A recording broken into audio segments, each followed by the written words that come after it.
Now let me tell you a little bit about Jonathan. You know, I talked a little bit about him earlier and what he does. He's Jonathan Shaw, and he has spent decades working with people on how to heal their mind, body, spirit, how to clean up their environment to create whole health, whole body health. And he has so many different techniques that he's going to share with you today that I really want you to take lots of notes here today. So get out your pens and paper so you can take lots of notes. He will be able to help you achieve the kind of health and well-being that you are looking for in your life. He's absolutely amazing. So if you will, please put your hands together for Jonathan.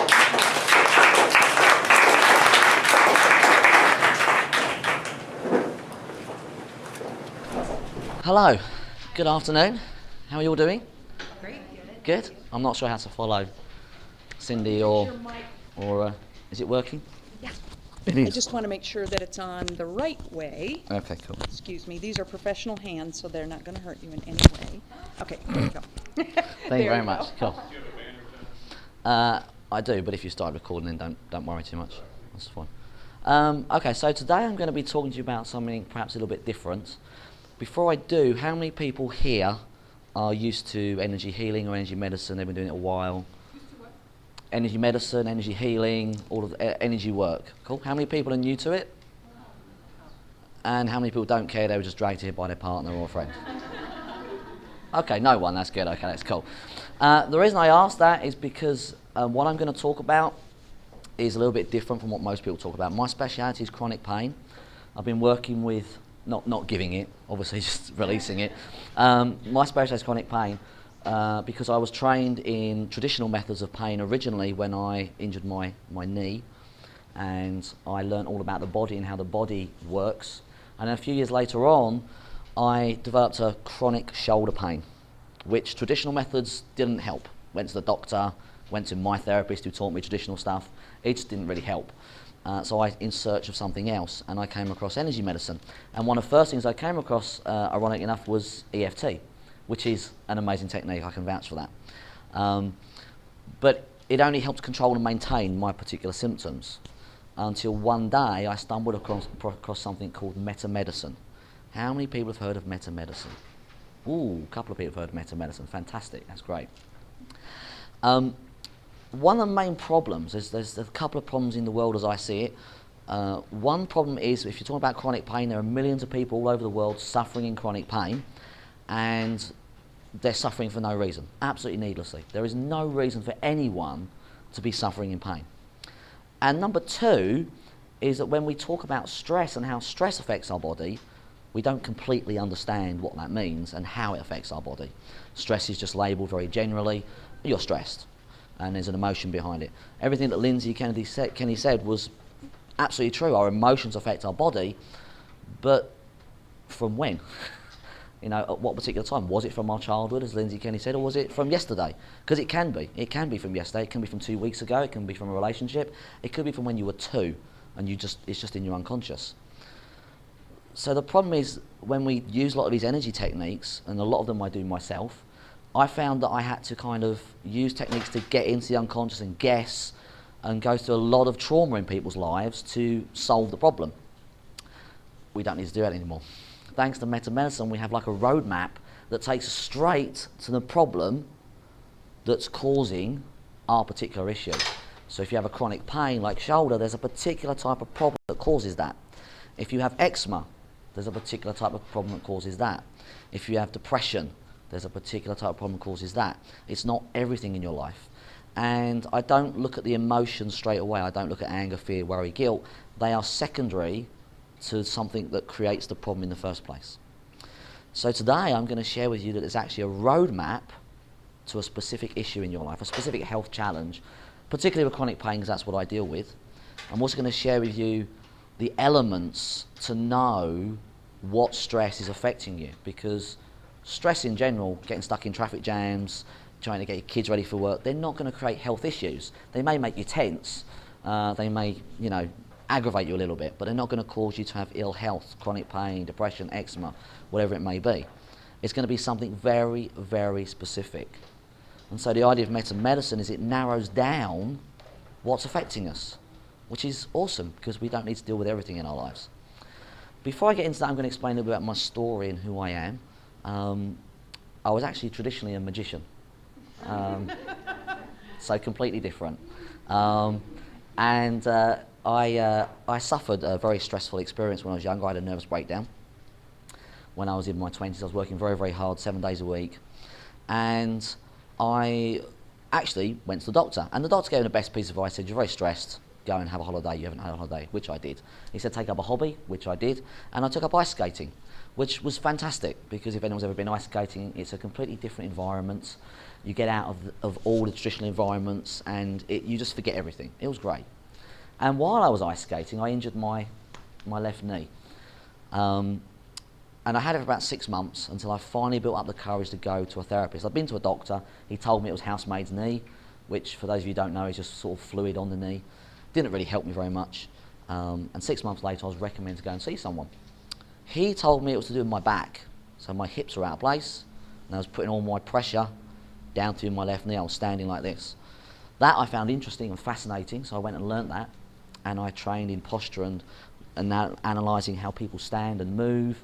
And you can tell a lot about that from someone, the emotions they're going through, what ailments they have, just by looking at the way they sit, stand, walk. But then a few years later, after doing that, I developed a chronic shoulder pain. So I went down with a flu for about 4 weeks, typical flu symptoms.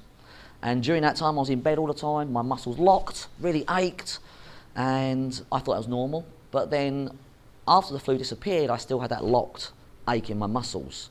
It literally felt like my muscles were being ripped apart. It was ripping my spine apart.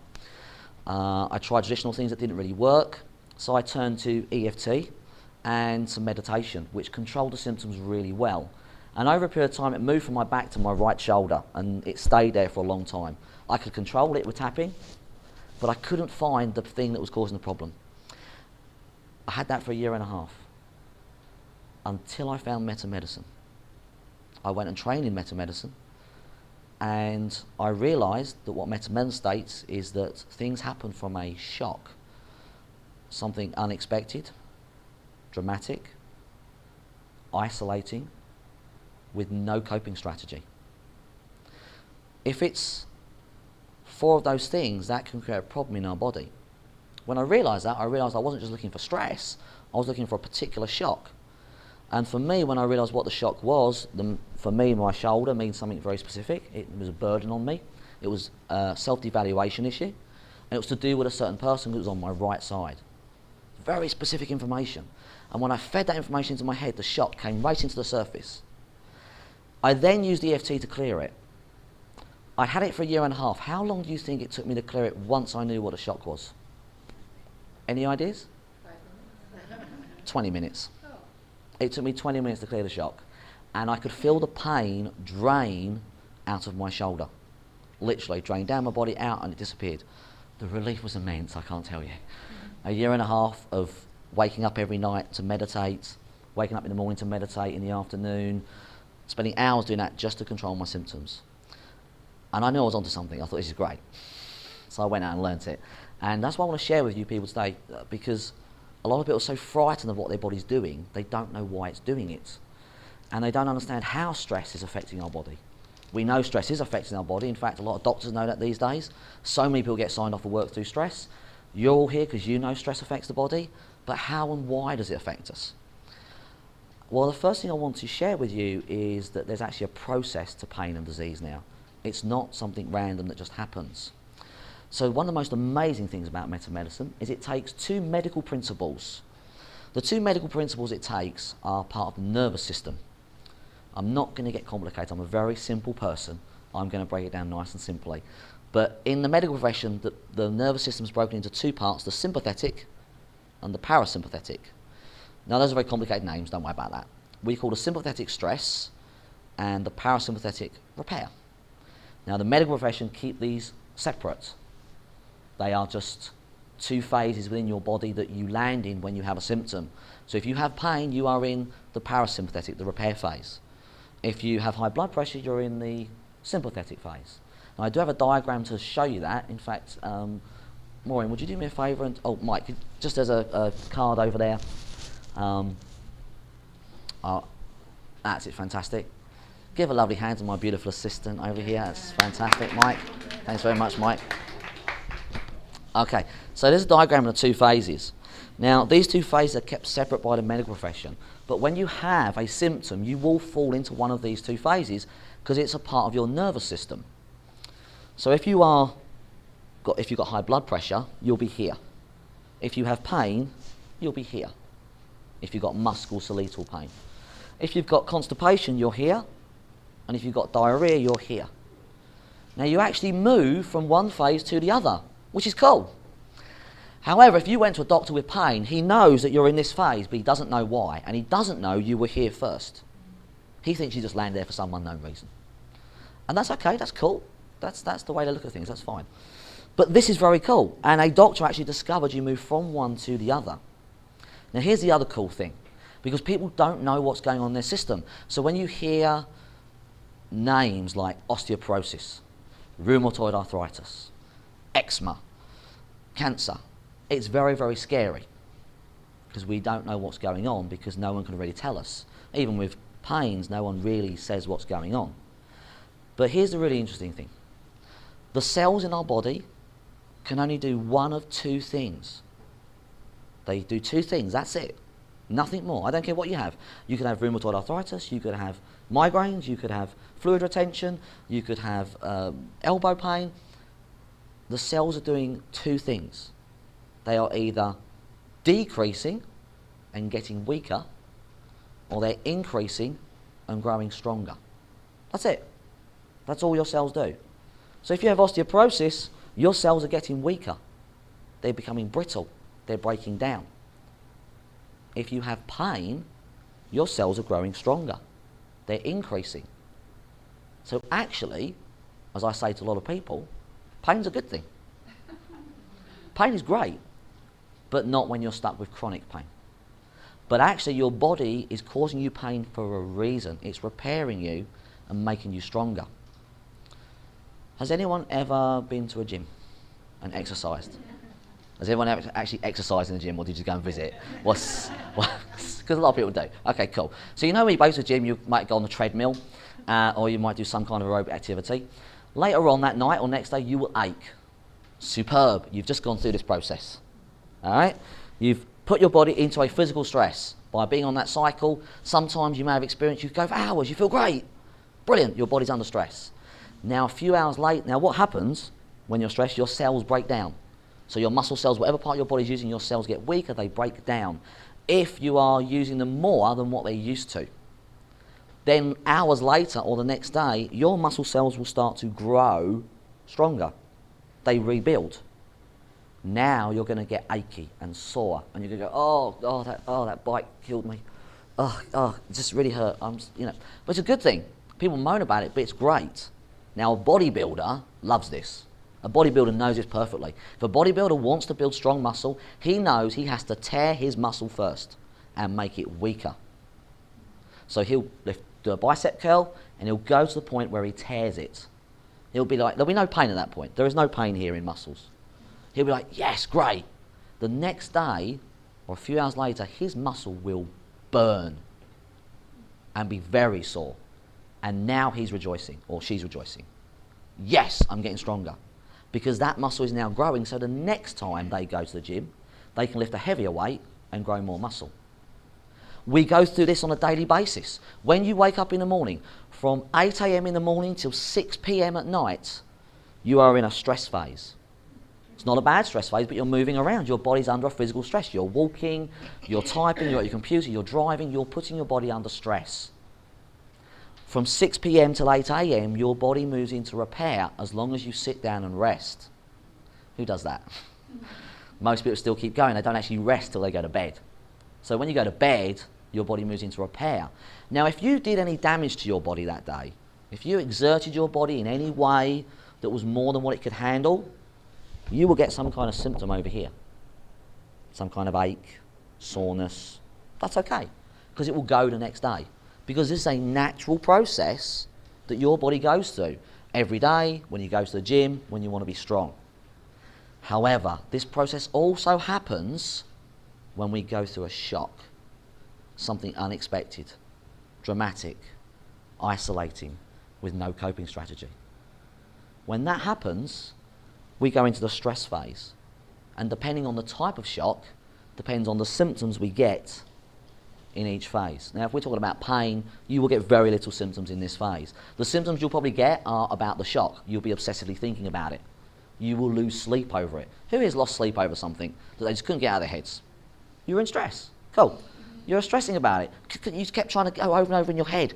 Oh, why did she say that? Why did that happen? I can't believe it. What? And you just can't get out of your head.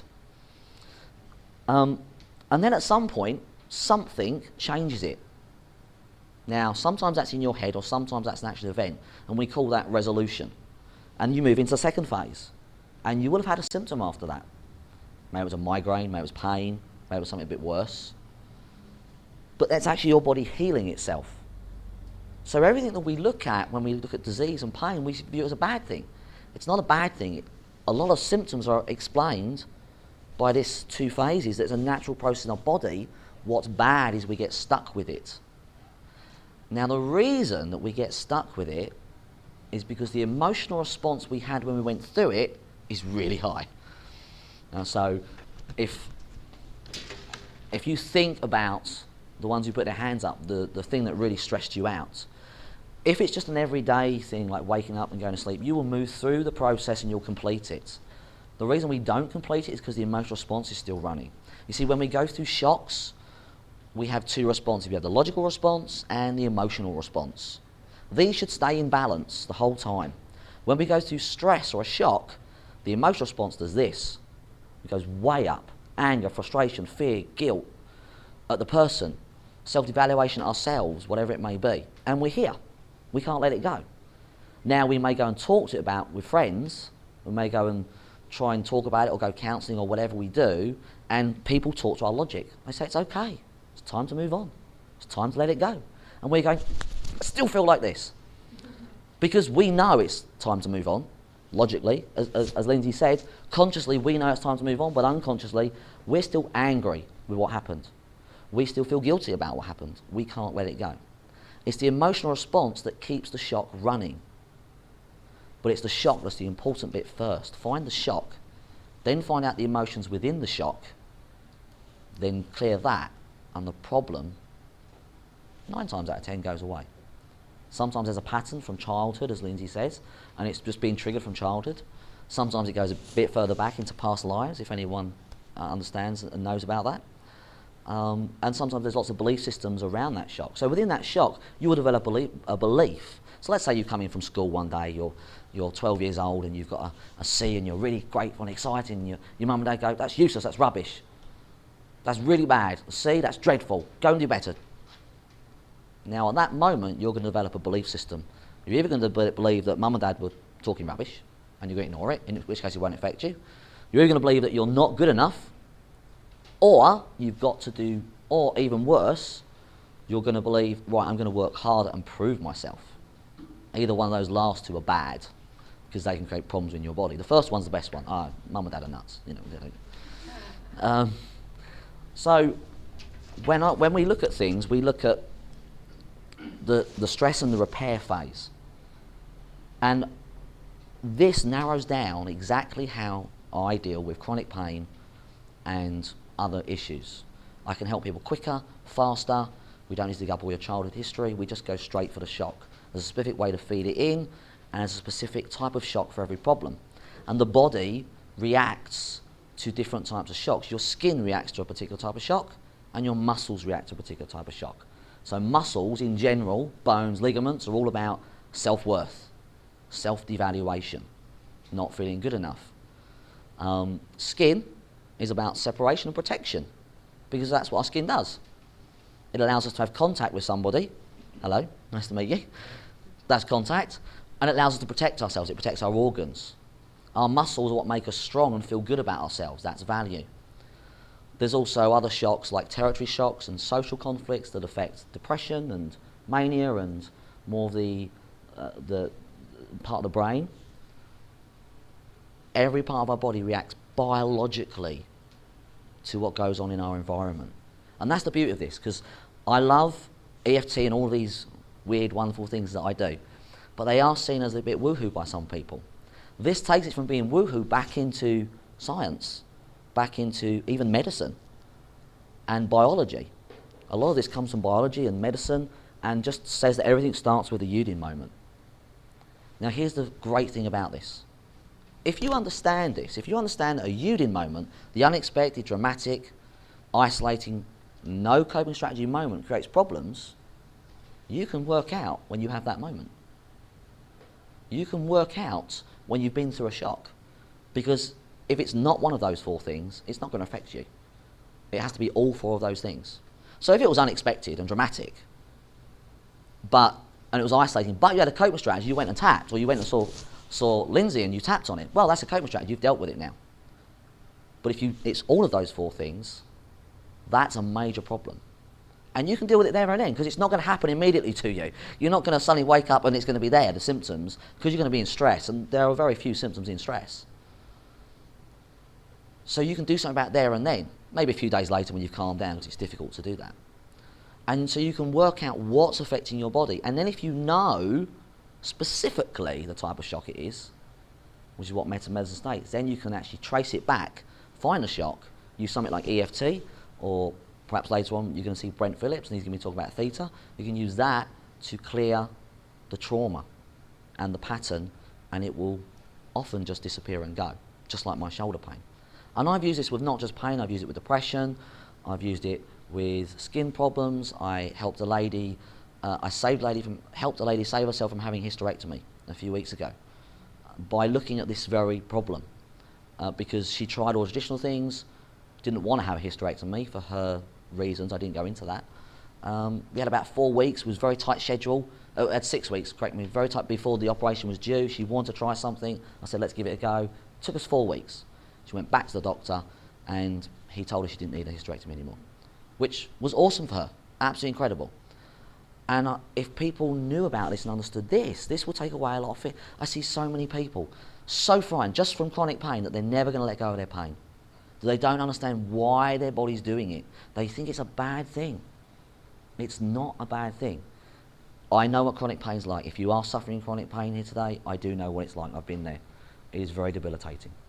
It's very depressing. You sometimes just want the world to end. I know how it feels. But your body is trying to repair itself. You're just stuck in repair because of the emotional response you feel. So, I have a slight little demonstration because I like to keep things simple. I like things very, very visual. So I'm going to demonstrate the two phases on a very visual level, and hopefully that will work for you. So I'm going to show you using this handkerchief. I'm sorry, that's not good. I apologise. Normally, well, it's okay, don't worry, I can solve the problem, it's okay. We'll just, okay, cool. So I want you to assume that this handkerchief is you, every one of us. And we're walking down the street, perhaps we're off on our way to work. Work is a big problem, especially for men. We have a lot of shocks at work. Hands up, who's ever had a shock at work? Superb, fantastic. This could be classified as perhaps a territory issue, or for a really masculine guy. For a person with a slightly feminine energy, a woman, or a guy with feminine energy, it could be a social conflict. But it could also be a self-devaluation conflict. So we're going to work, and everything's been great. We've just completed a project. We've been told we're doing wonderful, we're doing fantastic, and we walk in and our boss tells us that we've got the sack, and we wasn't expecting it. So our boss tells us we've got the sack, and then we move into the stress phase. Now, we don't know that's happened. We're just in the moment, okay? But we're now stressing about it. And the more we stress about it, the more we move into the stress phase. The more we stress out, the more we're in stress. And we could get symptoms. We perhaps get a migraine. And when we're completely in the stress phase, I knew that wouldn't work. When we're completely in the stress phase, I was worried about that. When we're completely in the stress phase, never mind. We have obsessive thinking, loss of sleep, loss of appetite. We may get a headache, but not necessarily a migraine at this point. We may feel tense. We can't sleep. We may get constipated, depending on how the shock affected us. Then we move into the repair phase.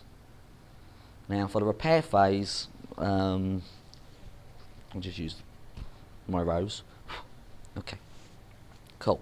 So now we move from the stress to repair. Now, if it affected us, our value for ourselves, what will happen is we'll get pain. Perhaps it's a burden on us, we might get shoulder pain. Perhaps we didn't like our boss, we want to punch them.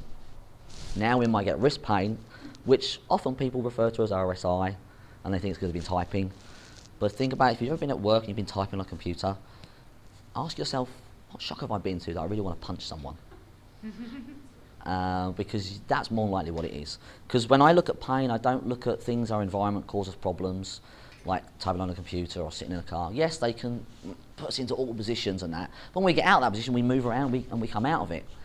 It's only if we get stuck with a shock that that symptom then continues and goes on for ages.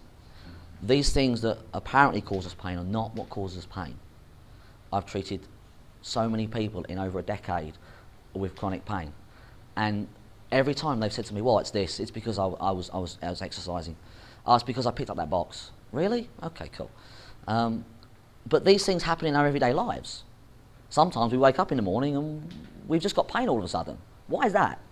And why is it everyone who picks up a box doesn't get chronic pain? Why is it everyone who goes to the gym doesn't get stuck in chronic pain? It's because there's no shock running. If there's a shock running, now you're going to be stuck. So if you go to lift that box and there's a shock running, that can trigger your problem and now you can be stuck in it. In fact, that happened to one of my mentors who taught me metamedicine, Richard Fluke. He slipped his disc by moving an easel, ironically, on stage. Nothing heavy, he turned to move it, and his back went. He couldn't move. Now, he associated that with that, but it wasn't. It was a shock running he had previously on stage with his partner. My shoulder pain, I'd associated with the flu. Well, I would have done if I didn't know this. Had chronic flu, later on came out of it. That's what a lot of people associate ME with, that you have a virus first and then you move into the phase. But really, you've gone from stress, you've had the virus, which is the repair phase, and you're stuck in the repair phase. The virus might have gone, but now you're stuck with the last symptom, the pain, the self-devaluation part. So with me, it was something that happened at the ice rink to do with a colleague of mine that had burdened me, gave me a lack of value for myself, and I just didn't know it was there until I brought it up with metamedicine. This happens with all symptoms. Migraines are repair phase. Rheumatoid arthritis is a repair phase. Very severe repair phase, but it's a repair phase. Frozen shoulder, knee pain, anything. Stress symptoms are very little. So high blood pressure, stress. Low blood pressure, repair. So you might go to a doctor with low blood pressure, but you're actually in a repair phase. If the pressure's not stabilising, it's because you're still under stress. You're going backwards and forwards, because people jump backwards and forwards, stress, repair, stress, repair, stress. How many people are stressed about the problem and then go, oh, I'm going to leave it. And a few hours later, and then I'm going to leave it. And a few hours later, I'm stressing about it. You jump backwards and forwards between the two phases. Constipation is here. If you're ever constipated, you're in stress. Low blood sugar, I think, is here as well. But very few symptoms. Obsessive thinking, loss of weight, loss of appetite, all common symptoms of stress, and then the repair phase. Does anyone have any questions about that? Can you just quickly go back to the four things that you said from the shock? It was unexpected, Dramatic, isolating, with no coping strategy. Cool. That's very important to recognise, because if you know that, you know what stress is affecting you and what aren't. Any other questions about that? Yes? So skin is related to separation and protection, and then muscles are related to what? Self-devaluation, self-worth conflicts.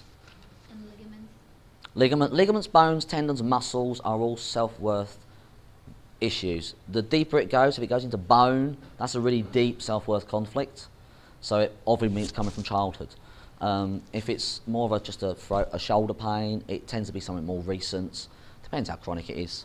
If it's knee pain. So, and the parts of the body mean something different as well. So legs generally are very simple. Okay, they're about moving forwards in life, not being able to move forwards, feeling stuck. But the knees, they're more about competition and performance. That doesn't mean you might be singing on stage or performing. It just means you might feel in competition with someone. Perhaps if you're dating someone, you might feel in competition with with someone else who's trying to date that person. Or if you're performing, maybe you have a performance to give at work, like a speech to give at work. It could be anything like that where you feel under pressure. Arms and hands are very simple. Not being able to hold on or let go. Not being able to hold someone. Shoulders are burdens on shoulders, or feel like all the weight of the world is on you. The neck is an unusual one. It's about injustice. I was very interested when Cindy talked about the breaks in her neck and where the injustice was in her life. Because although those were accidents, if you look at quantum physics states there is no such thing as an accident.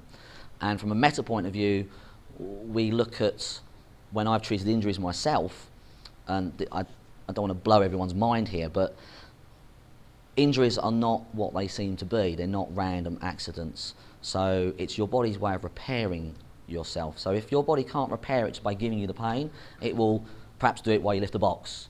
Or it will make you stub your toe that day when you get out of bed. Or it can create something more severe to help you resolve that. Now, that blew my mind when I heard it. So I tested it, and I had one kid come to me, and he just literally fractured his 2 fingers. He was playing rugby. He was tripped by someone else on purpose, fell, and fractured 2 of his fingers. Came to see me, didn't like hospitals, came to see me, nothing really severe. I just tapped it, strapped it up, saw 2 sessions, sent him back out playing a couple of weeks later. On the second session, before he left, because I'm very much into testing, I like to know what's going to happen, I said to him, just out of interest, just before you fractured this, was there something that happened that you couldn't let go of, probably to do with a girl? And he went, I said, that's fine, I don't need to know what it is. I didn't need to go into it because he'd healed, he was in repair already.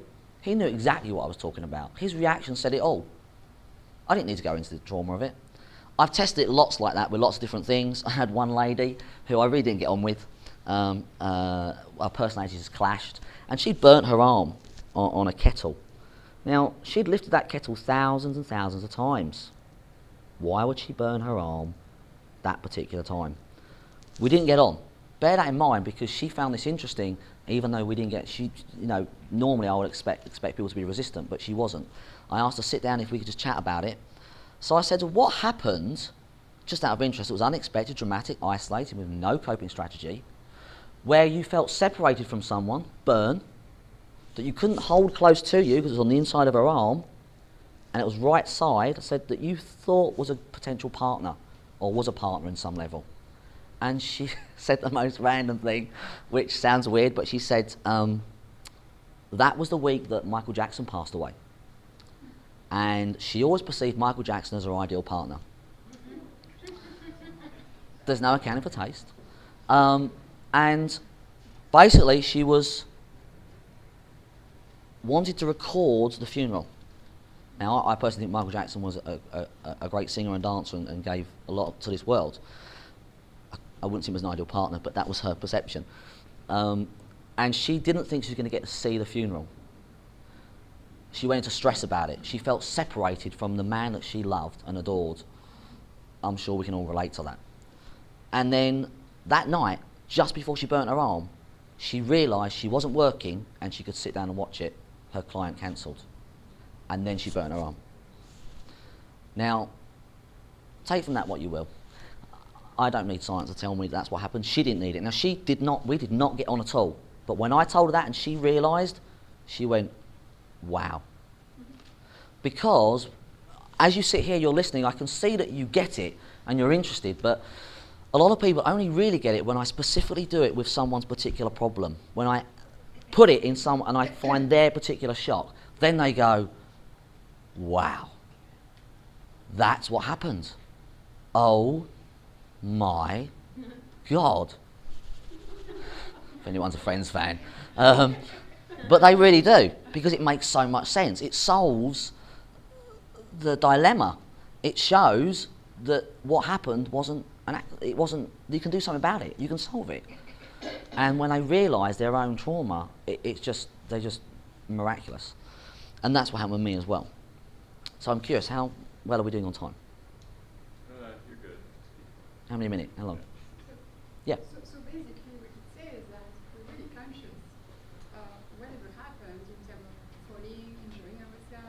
Yes. If we, there's really something there that we could prevent, right? Yeah, if you're really conscious, you may not necessarily be able to yes, you could prevent the resolution by recognising the shock you've gone through in the first place. If we were doing like preventive, if we were using Preventative, yeah. right. That's the point. If you know you've been through a shock, my message is clear the shock. Don't wait for the symptom to come on. All right? You can repair it. Now, what will happen is that you may get a reduced symptom, or you may get nothing at all. Depends on how severe the shock is. But that's far better. And then if you have a little bit of a symptom, you know it needs to do a bit more work. But tapping is one of the best tools for that. So yes, you can prevent it in that way, and that's the best way to do it. So now, if I go through shocks and stress, then I will tap or do anything I can, or go to a colleague to help me let it go, because I want to be healthy. Consciously, I want to be healthy. Unconsciously, I want to be healthy, hopefully. I might get you to test me on that later, Lindsay, just to make sure. Because I did have a problem with that once, actually. And that's another thing. You can have an unconscious response to not being healthy. Very important. Your unconscious can say, no, it's not safe to be healthy. A lot of autoimmune problems are that. It's not safe. The world's a dangerous place. Lots of problems like that. So yes, if you can prevent it, that's what I love about this. You can prevent things from happening. Any other questions? So it's just talking therapy, is that what you're saying? No. I use techniques like EFT, or I use theta healing, anything that clears the trauma, because you need an energy technique to clear the trauma. This is just like a roadmap to take you to what trauma caused it, what shock caused it. It takes you straight to the shock. Usually within 10 minutes, half an hour, the shocks come up. There might be even 3 or 4 shocks in a person. That's where a qualified mental health coach will work out which one is causing the problem, because it could be several. And you use that by looking at the person, seeing what shock has created what. But no, I'd use an energy technique to clear it, like EFT, theta healing, healing codes, matrix reimprinting. All of these techniques that heal energy and release trauma are superb, whatever you can find, as long as you release the whole trauma. Sometimes there's a pattern involved with it that goes back perhaps to your childhood. Sometimes there's 2 shocks. One lady came to me and she had chronic pain, nerve pain, going from her left shoulder down her arm. Pain was jumping all over the place. She'd been to an osteopath. He'd actually moved the pain from her shoulder down to her elbow by doing some manipulation, but the pain didn't go, it just moved. And she came to see me. Now, she actually knew stress was a problem, and she'd been using EFT, but nothing was shifting it. So she came to me. And she knew it was about work, and she thought that it was the phone call from her boss saying that she was being made redundant. And that's what she thought the moment was. And so we actually spent about 2 hours trying to work this out in her case. It wasn't that moment. You would think it would, because that was the first moment she realised it. It was actually about 2 months later when she got the letter through stating that she was officially made redundant. That shocked her. At that moment she went, now why that shocked her, that's based on her personality and different things, but that was the moment. And ironically for her, the resolution was her writing a letter back telling them what she thought about the company. But she hadn't let go of the anger, the frustration, the injustice of the trauma. So once we found that, we cleared that shock. We also cleared the shock with the boss on the phone, and the pain went right down to pretty much nothing and disappeared within about 3 sessions. In her case, it took 2 hours to find a shock. That doesn't always happen. Sometimes it takes, I've often found shocks in 10, 20 minutes. But if you know how to feed it incorrectly, it'll come up. But she had a head set. Sometimes we think we know what a shock is, but that's just not always it. Any other questions? Did I answer that question okay for you? Was that okay, cool. Any other questions? I have a question. Yes. This has been an ongoing debate with Mike and I. Okay, cool. I have an overuse injury on my left foot. I've taught aerobics for years. I'm a runner. I used to model, and I'm left foot dominant. And eventually the tendons just wore out. Okay. And Mike said, you need to find out what that's all about and why. And I said, it's an overuse injury. I did that for 20 plus years. And to me, that's what it is. And I don't think of that as there was no trauma. It wasn't unexpected. It's something that just happens to a lot of athletes. So I don't think it's a big deal. But I know, like with my neck, Yeah. I know what that was all about. injuries that I've had, I know what they're about, but that's one that's just an overuse injury. Okay. So what do you have to say about that? Okay. That's absolutely fine if you believe it's an overuse injury or you believe it's hereditary or something, as long as it's not causing you a problem in life. So, is your ankle causing you a problem? Yeah, I just twisted it again. Okay, cool. That's superb. That'll give us a good direct clue. Because if it was years ago, the thing is, the moment when you resolve it could be 20 years later. All right, you don't have to resolve it immediately. You won't go through this process like immediately. Very rarely, because the emotional response is so high. And if it's a person in your life that's caused it and they're still in your life, you're going to stress about it still. So, but now we know. When did you injure it? A long time ago, originally. Yeah, in the probably 79, 80. Right Okay, so it's a perfect example. 79, 80, no, 1979, 80. What were you doing at the time? You was actually doing a sport? Yeah, I taught aerobics at that time, and I was a fitness trainer. Okay, so she taught aerobics, and we know when she was teaching aerobics, she moved into the repair phase. She twisted her ankle, she sprained it, ligaments got weak. Now, the ligaments are getting weak. Actually, that's part of a stress phase. That's the cells breaking down. But something triggered it off. So she went into this bit first, then she got the pain. So what happened was the doctors, they x-rayed, they saw the tendons and ligaments were weak, but actually she'd moved into repair phase. They just weren't growing because she now had pain from it. Now, a lot of people view that as just a strain and, oh, it's just something that happened. But she knows that there's a problem with everything else. She knows what the neck was. Why should this be anything different?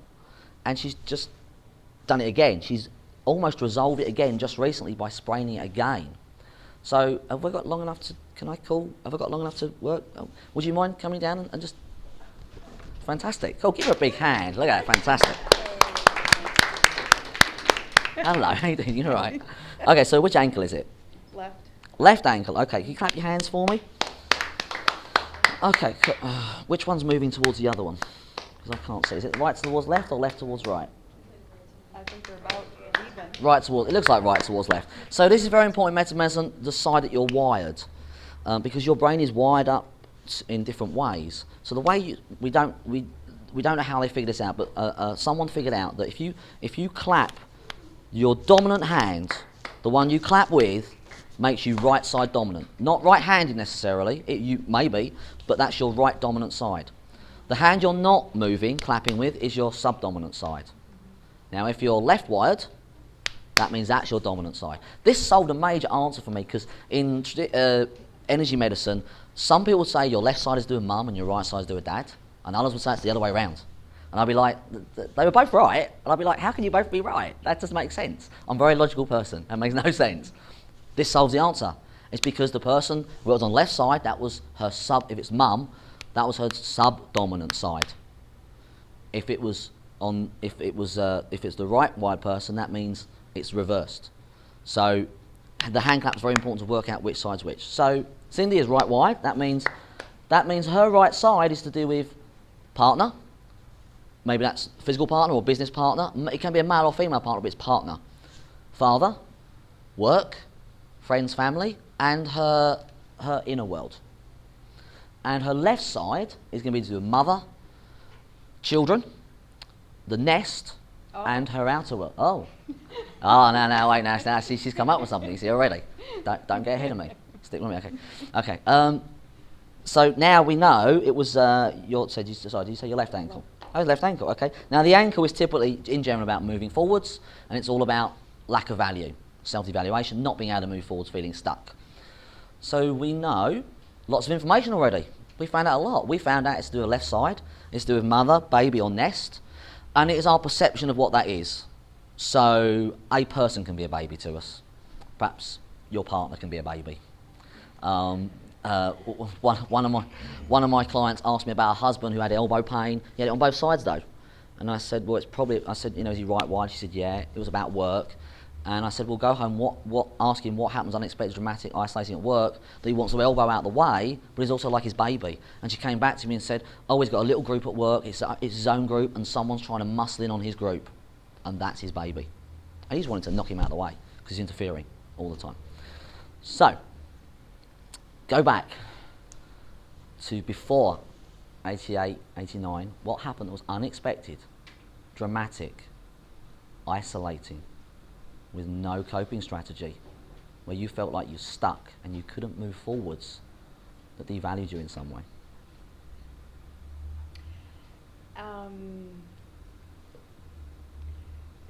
Well, two things happened. One, I stepped off a step and twisted it. That was the first thing, and that was the one thing that was unexpected. And Okay. I actually ripped it up the day before my first big modeling job, and I was doing a runway thing. I Cool. actually had to saw off the cast in order to do the show, but I did it. Okay, so you had a modelling job. Yeah. And you did this the day before you did your modelling job? A couple of weeks actually, but I was in a cast. Because I Okay. tore all the tendons Some and tendons. ligaments. Okay. So that's given us a clue. Okay, she's doing something of value. Now I've got alarm bells going off in my head. That's resolution. The day before, she's going to do something she's going to peacock, and she's going to show herself off and be absolutely amazing. She moves into repair. So if that was the repair phase, because I haven't got long, so I can't go into it in details, but I'm just going if that's your repair phase of getting that job, going on the catwalk, what was the shock? The shock would be the opposite, where you felt devalued, you couldn't peacock, couldn't move forwards. Well, I wanted to move forward. That's why I sought off the cast to do it. But the day that I did the injury, I can't think of anything. Not on the day. Go back before. Go back before the day. Because the injury is the repair phase. That's not when the shock happened. So go back before. That was unexpected, dramatic, isolating, with no coping strategy, where you couldn't move forwards. And something recently triggered it off again, because you still feel that you can't move forwards. What is it you can't move forwards from? That. What was that? Something flitted through your head. Maybe my relationship with my mother, Okay. Okay, cool. or my relationship with my daughter, both very stressed. Okay. Is your mother still alive today? No, she died earlier this year. Right. Okay. Okay. So, sorry. Thank you. Okay. So we can now see a pattern. Okay. A few years ago, although the modelling job was not quite relevant in this case, something was perhaps going on with her mum. She resolved it. I'm not going to go into it with you now, but you know, I don't know what the modelling job resolved about her situation with her mum, but it was a resolution of some kind. Maybe there was something that happened around her mum that resolved it, and then just recently her mum's passed away and she sprained her ankle, and she's probably moving on from that now. Do you feel like you're moving more on from your mum now as she's passed away from that shock? Or Oh, yeah. yeah? Yeah. Okay, cool. So it could be that. There's a lot of emotion came up. So I would take that and go, okay, I'll dig more and ask more questions. I'm not going to, you're okay. And I would put that aside and I'd go, okay, what else? And I'd find 2 or 3 things perhaps, but that's probably more the thing. Because it happened recently as well, and there's a link there with a mum, I would look at that, and then I can then prove it to someone. With pain, this is the best thing, I can prove it to someone. I don't need to prove it, but I can do. I could actually put you, once we find the shock, put you into the shock, and your pain will go away within seconds. Because when you're in stress, there's no pain. So if I put her back to the shock, there'll be no pain in that ankle. She'll be able to move it, she'll be able to twist it round, walk on it, as long as she's thinking about the shock. She'll be able to move that and do anything she wants, there'll be no pain. Then I'll put her into the repair phase. I'll move her forwards in time, and then the pain will come straight back. I did this with my first client I ever used a medicine. She had chronic neck pain. I found the shock. There was an actual resolution. This woman was a paramedic, and she was open to stuff, but she tried everything on this neck for 8 years. Nothing solved it. And I jumped in and out of pain 5 or 6 times before she went, oh my God, before she got it. And then it took me another session to clear it, and the problem disappeared. So would that make sense to you, that that's probably maybe a clue as to what it might be? Your mum? It may be. Yeah. Okay. So Yeah, I never done that. no. And the resolution for me would be the modeling assignment itself, because it was the first big thing that I ever did, and it actually launched my career. It got out that I sought out the cast to do it. And Okay, it got me cool. a lot of notoriety, and I just got booked. Superb. So it kind of launched my career. Could I ask one It was question? wild. Can I ask one question? Mhm. How does you modelling resolve something with your mum? Probably it was something she didn't think I could do, Right. Okay. that I could make a living at it. Okay. So that's kind of what I was going in my head. That it just you know, because often parents or people, they put us down, they don't mean to do it, you know, as Lindsay said earlier on, you know, they don't mean to do it, they just, and getting that job must have been amazing for you, absolutely fantastic. I'm amazed you didn't do anything worse, to be honest. It was such a massive thing. But that's probably what it is, and then recently her mum passing. So that, can you all see how that fits together? Now that's just a very basic analysis of what happened. Usually I'd spend an hour doing that with somebody, or I'd spend half an hour just digging more questions and find out what it was and get it, and then I just clear that. I don't need to clear anything else. That's the problem, right there. I can just. Injury happened at her house when we were clearing her estate. Oh, it's even better. Come on, how much clearer can you get an answer than that? It just makes so much sense, and when you find the pattern, it just, everyone goes, whoa. Now here's the great thing. Sometimes, 20% of the time, if you make someone aware of it, the problem can heal up. So now you know that that's what it is. Now perhaps you can move forwards from it and let it go, so your ankle can feel really good again and feel really strong. Sometimes that happens, especially in blokes. Sometimes that happens because we're very logical, very right-brained, and we can just go, that's what it was? Oh, fair enough, you know, that's cool. One guy did that, he had a, what he thought was RSI, and it was just, he just wanted to punch his boss, which is why I used that example earlier on. And he just went within 3 hours, and just disappeared. Sometimes that can happen. If not, then just see Lindsay or myself or someone else and they can clear it. But it's a sign that you're moving forwards in life, so it's a good thing. So does that make more sense than perhaps just it's just a sprain? Are you convinced yet? Am I convinced you yet? Okay. Okay. Cool. But then I owe him. You owe I him. owe mine. Was this a bet? Did you bet money? No. No, okay, it's good. You learned last year when you had diarrhea. Well, now that's something you can't digest or swallow, so another story. that's another story. Give her a big round of applause. Thank you very much. That was great. Can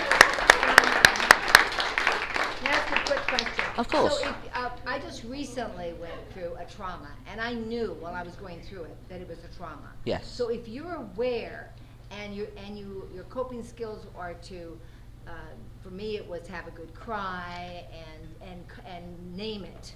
Yes. Name the trauma, know what I was going through.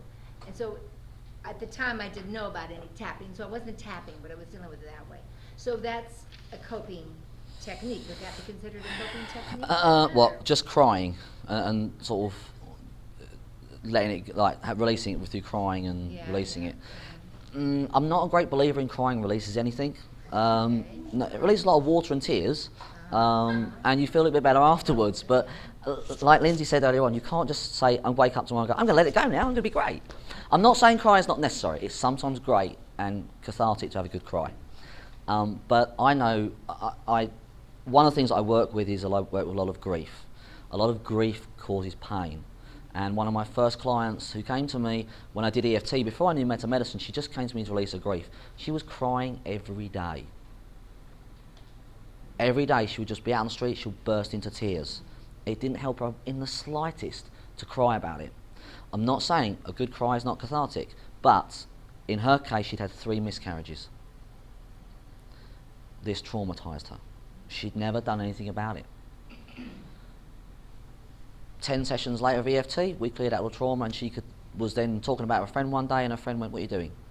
And she said, what? She said, you're talking about it, and you're not crying. And she went, oh yeah. It was incredible. But her crying really didn't release it. So should I assume that I need to have something done? I would learn tapping I'm and going to start tapping along? and find that shock. I know that Lindsay's got some great ways to find that shock and clear it and release it. And you could do that, or find information on the internet, or come to any practitioner that releases trauma, and you can release the trauma. But crying's never been a great way to release emotion. Should I emotionally test the trauma? You can do that. Find someone here and get them to practice. It's great practice. See if you're free of it. Okay. I would do it with you now, but I'm not a great muscle tester. That's I was actually really amazed how Lindsay did it so easily. I'd love to be able to do that. I use calibration and looking at people and looking at response. When Cindy was up here and I said to her what happened, I saw her thought go through her head before she did. Because she was sitting, her head was going, and I said, what's that? And she went, well, she was about to say, and then nothing, and then she went, oh, well, maybe, she owned up. She owned up to the thought that went through her head. See, she's laughing. It's laughter of recognition. She owned up to it, which you have to do. The downside I would say to metamedicine is that you have to find the shocking moment. So you find a trauma. But you can release the trauma so quickly. It's brilliant. It's amazing. I mean, I had one lady, she brought a trauma up, and it wasn't the trauma that was related to a problem, but it triggered off her asthma attack. Now, I wasn't expecting that. I couldn't know it was going to happen, but I just tapped for 5 seconds, dropped her straight out of it. And she said nothing has brought out an asthma attack that fast. Not even a medication. So, if you're with someone, if you're going to find a shock, if it's a minor thing, that's fine, but I would highly recommend you work with somebody or a qualified professional, someone here, to help you find the shock. I knew that Cindy is quite emotionally screwed on. Her energy is very good. She's dealt with a lot of stuff. I knew that the questions I asked her weren't going to trigger her too much. But I also knew if I looked in her eyes and fed in the right information, I would get what I wanted out. I would bring it up. But she could control it. I wouldn't necessarily do that with too many people, because in an open place like this, because I can't. You can trigger people off doing that. And as long as you go to someone qualified, knows how to deal with that, that's great. Make sure the person you see is someone who does know how to deal with trauma, because some things can come up. With pain, very, very unusual. It's more severe problems, but you can get a bit emotional, but that's okay. As you see with Lindsay's demonstration, it was so simple to drop it down. Any other questions? Good. Okay, I think it's time to wrap up anyway. Thank you very much for being such an attentive audience.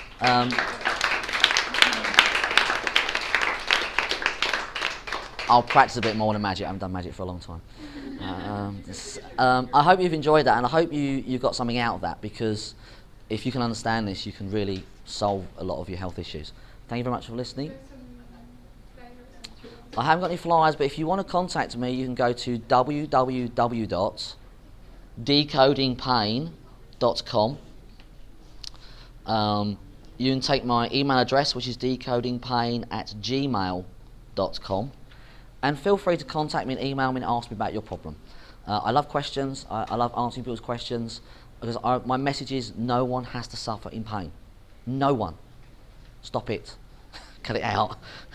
You can resolve it. Or you can give me a call if you like, but if you're in America, it may be a bit expensive for you. Once again, thank you very much, and if you have any questions while you're here, I'm here for both days, and just come up and see me. Thank you.